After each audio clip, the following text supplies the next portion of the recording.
you ready for a Doctor Who product review focused entirely around a book that contains lots of pretty pictures that make you go, ooh, that's nice? Well, welcome back to another Doctor Who book review. In today's review, I'm going to be taking a look at one of the latest releases, which is the hardback for Doctor Who, The Monster Vault, The Doctor's Enemies Unlocked, which is a massive guide, encyclopedia to the many Doctor Who monsters throughout the universe that the Doctor has encountered throughout the 50+ years of Doctor Who. This book is written by Jonathan Morris and Penny C.S. Lewis, and is available to order both in-store and online now. There are some absolutely brilliant illustrations throughout this book from Lee Johnson and Ben Morris, which are presented across all of the pages throughout this book, and to be honest, the book is worth it for the pictures alone.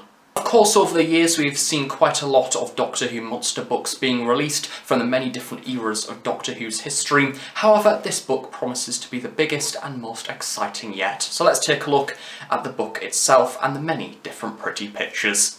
So taking a closer look at the book itself, as I actually think that this is one of those Doctor Who books where you get it for the imagery and the display and overall the presentation, because yes, on the inside we have lots of different information about the monsters and villains that have appeared within Doctor Who, accompanied by some really lovely artwork. Each individual monster has its own artwork. For the most part, that is in fact an entire whole A4 page, so as a result it's kind of one of those books that you do flick through to look at the pictures and to look at the nice presentation, and that compliment does also extend around to the front as well. Instantly, as soon as I picked this book up, I instantly felt that this was very high quality. The recommended retail price is £25, however the vast majority of retailers are stocking it from around £15 to £20. So starting off in the very middle, we get the inclusion of the Doctor Who logo, as well as the title of the book in bold, being The Monster Vault, The Doctor's Enemies Unlocked, and then around the side we get this entire base colour of black. However, this lovely orange, almost isometric, complex, shattering design around the sides of this circular Doctor Who logo, and that does also extend down to the bottom as well, where we have a number of different images, or I suppose silhouettes, of various Doctor Who monster and villains. Now you may notice instantly that the cover art does seem to be very new series focused, and if anything, in fact, rather 13th Doctor era focused, as we have the inclusion of the Reconnaissance Dalek, the Judoon from Fugitive of the Judoon, that creature from the Nikola Tesla episode that I've forgotten the name of, and as we move up to the top we also have a few additional monsters from the 13th Doctor era as well, including the Cyber Time Lord people from the series finale just gone, as well as a few other new series monsters, the Pating, the Sontarans, the Ice Warriors, the Ood. It's nice to see the Ood on there actually, because I do like the Ood as creatures. With that said, because this is a book that celebrates the whole 50+ years of Doctor Who, it may have been nice to have a few classic monsters on there. I completely get the idea of having 13th Doctor era themed monsters, because that will appeal to the new audience. However, maybe having a classic Zygon as opposed to a new series one, or to have a bit of variety to kind of represent the entirety of Doctor Who, would have been nice. However, I'm nattering on. I don't mind too much. It's a lovely cover, very simplistic, yet very effective at the same time. Then flipping around to the back, isn't this pretty? Once again, this is kind of setting the theme for the rest of the book, featuring some very, very pretty pictures. Of course, in the very middle, we get to unlock the secrets of the Monster Vault, as well as a little bit of a description about the book itself. Basically, for those of you that don't know already, it goes in alphabetical order, and it basically presents some of the monsters from the Doctor Who universe. Of course, not all of them. However, it certainly gives a very good attempt of trying to cover as many as possible. And just to give you a little bit of a preview as to some of the pretty artwork to expect, of course you have the monster there, and kind of a little bit of an environment from their story. So for example, we have the Ood and the Ood Sphere and the snow, the Sontarans and their Sontaran spaceship, the Reconnaissance Dalek and a few bronze Daleks in the background, and this absolutely gorgeous one of the Menoptera down here, almost looking like a coloured sunset kind of design. Opening up the Monster Vault to take a look at what lurks on the inside, the presentation is stunning and very easy to follow. The text is brilliantly spaced in a large font, making it accessible for readers young and old. I love the way that each page text is accompanied by small images and shots from the episodes themselves, in addition to large artworks on the opposite side of the spread.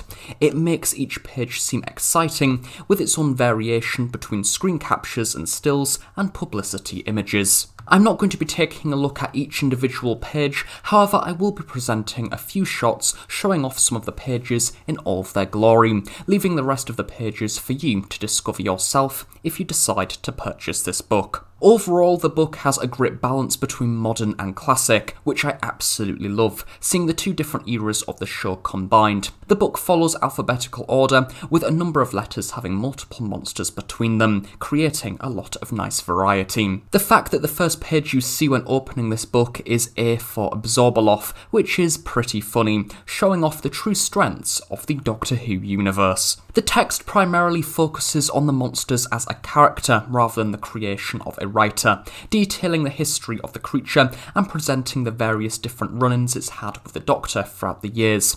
In some cases, the descriptions are really brief but detailed enough to provide a good insight into the character's development.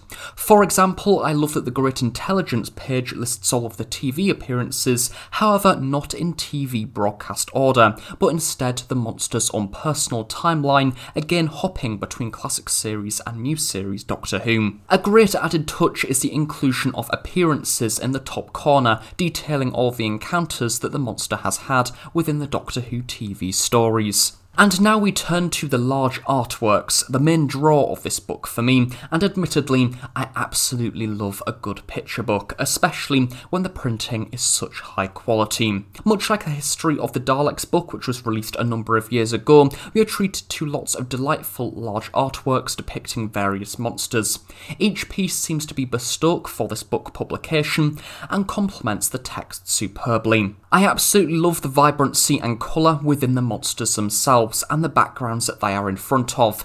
Even some of the most questionable monsters from classic series Doctor Who somehow look really effective against the modern creations that are seen throughout this book. The style of the book overall is uniform, regardless of the Doctor or era that the monster is from, and I absolutely love it. I love the fact that a child may sit down at Christmas, open up this book, and see all these weird and wild monsters from the likes of 60s and 70s Doctor Who that they've never seen before. And I say that because I know as a 7-year-old myself, when I first started to get Doctor Who books, there was the encyclopedias of Doctor Who monsters, and seeing all these wild creations from classic series Doctor Who and the unknown, untold stories that at that point I hadn't even knew existed. And I feel like that will no doubt still happen today with the current new younger audience. The book concludes with a few pages dedicated to design, and how the monsters progressed from the initial design sketches to the on-screen monster counterparts, with particular focus on the Daleks and Cybermen. This is something that is touched on in quite a lot of other Doctor Who books, and as a result is considerably brief, as there is other Doctor Who books out there if you are into design and production, which to be honest, once again, I highly recommend, because there's lots of really lovely images and designs of the costumes throughout the years, and showing how they've developed between the different eras. So overall for this book, it is absolutely glorious, and if you're a fan of pictures, this one is definitely a book for you. So overall for this book review of Doctor Who, The Monster Vault, as written by Jonathan Morris and Penny C.S. Andrews, it's a nice book, it's got some pretty pictures, what else can I say? I think it's one of those releases where if you've got some of the previous Doctor Who books, the likes of the Monster Encyclopedia and a number of other Doctor Who general knowledge books, then no doubt you already have the vast majority of the information from this book release, and chances are you may not be learning too much that is new. However, at the same time, there's something about this book and its presentation that, to be honest, for around £16 at current recommended retail, I do definitely recommend it, because it has some really lovely images, and overall the quality of the book is very premium. Of course, it's hardback, and the actual pressing of the paper itself is also rather high quality, meaning that all the images are really nicely crisp and detailed. As for the actual information itself, it's really nicely set out and accessible generally for audiences both young and old, and I think that the way that it is written is really nice and appealing. It introduces you to the monster, kind of talks briefly about their backstory and the various different episodes that they have been within, but also kind of their purpose within the universe. Why are they a monster? What do they do? What has the Doctor fought against them in the past? What has been their massive plots and schemes, no doubt, to end the universe and things like that? It's one of those books that is a great general guide to Doctor Who, and as always, it's nice to have that link between both classic series and new series Doctor Who, making it a perfect purchase for those younger viewers who wish to find out a little bit more about the classic series without actually watching the longer episodes themselves.